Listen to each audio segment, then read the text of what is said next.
during the 1950s,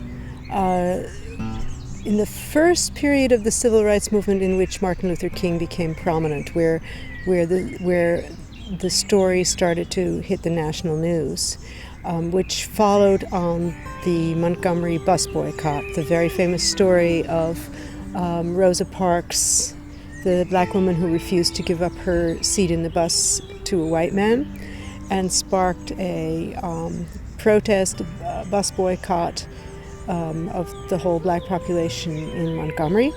And this was the event that brought Martin Luther King into the civil rights movement as a leader.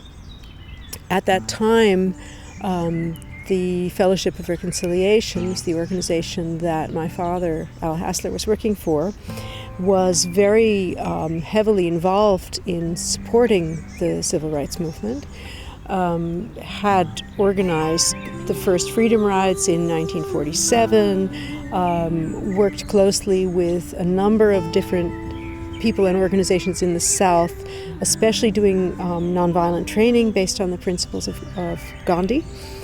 And so the f.o.r. was, of course, looking for ways to get this story out so that people would hear about it, and of course to make the impact greater of this event.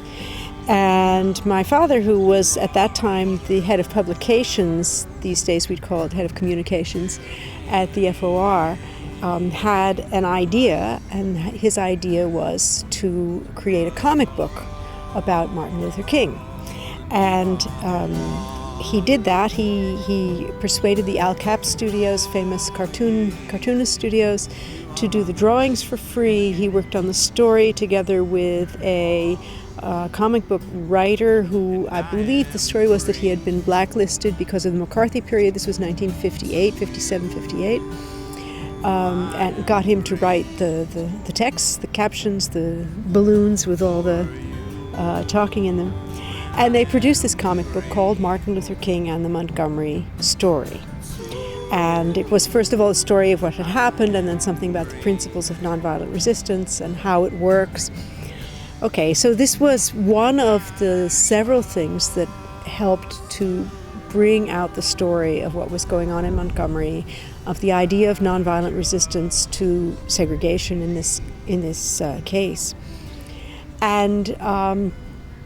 And it was one of the things that helped to make this known in the United States.